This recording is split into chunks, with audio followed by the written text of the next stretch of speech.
ព្រំដែនទាំង10ដែលនឹងជួយផ្លូវចិត្តអ្នកបានខ្លះ1ព្រំដែនអនុញ្ញាតឈប់សុំទោសប្រសិនបើវាជាការតម្រូវការបំណងប្រាថ្នារបស់អ្នកក៏កំសត់ដែរនៅពេលដែលអ្នកដាក់ខ្លួនឯងចុងក្រោយជានិច្ចអ្នកបង្រៀនអ្នកដទៃថាជាកម្មសិទ្ធិរបស់ពួកគេអនុញ្ញាតឲ្យខ្លួនឯងក្លាហានជាអតិភិបក្នុងជីវិតរបស់អ្នក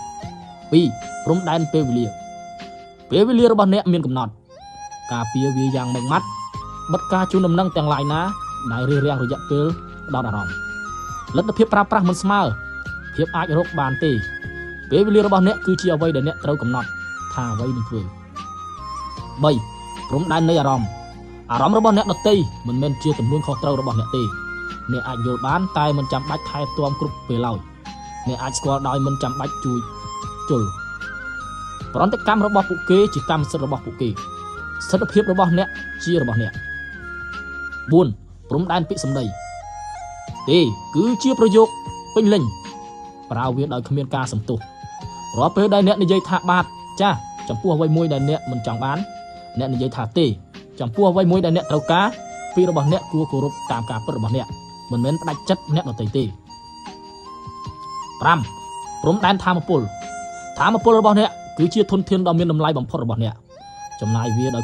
ប្រើប្រាជ្ញាការសម្រាកមិនមែនជារង្វង់សម្រាប់ផលិតភាពនោះទេ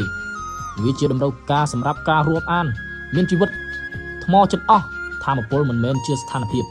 ធម្មជាតិរបស់អ្នកទេបញ្ចូលថ្មជានិច្ចនៅពេលដែលអ្នកទំនេរ6ព្រំដែនស្តង់ដារកុំទទួលយកការព្យាបាលដែលអ្នកនឹងមិនមែនណែនាំដល់អ្នកដែលអ្នកស្រឡាញ់អាកប្បកិរិយាមិនល្អមិនសមនឹងទទួលបានហេតុផលច្បាស់លាស់ទេ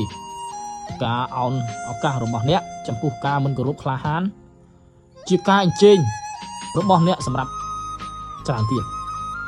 7ព្រំដែនថែរក្សាខ្លួនឯងការថែទាំរបស់អ្នកមិនមែនជាជំរឹះទេសុខភាពរបស់អ្នកក៏មិនអាត្មានិយមដែរអ្វីដែលអ្នកធ្វើតែឯងដើម្បីបំពេញ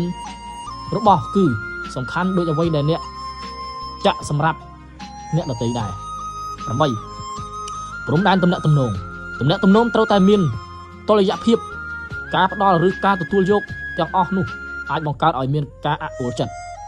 សូមប្រយ័ត្នចំពោះការទំនាក់ទំនងដែលតែងតែជាអ្នកគ្រប់គ្រងឬបដិសេធព្រោះវាតែងកើតឡើងដោយហេតុផលមួយនៅពេលក្រោយ9ព្រំដែនអត្តសញ្ញាណតម្លៃរបស់អ្នកមិនត្រូវបានវាស់ដោយអត្តប្រយោជន៍របស់អ្នកចំពោះអ្នកដទៃទេសូមចាំថា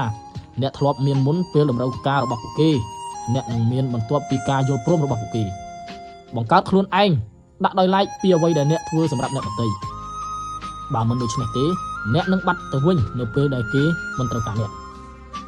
10ព្រំដែនចំណុចបំបែកសម្គាល់សញ្ញាណព្រមានមុនពេលដួលរលំតូចចិត្តឬហត់នឿយ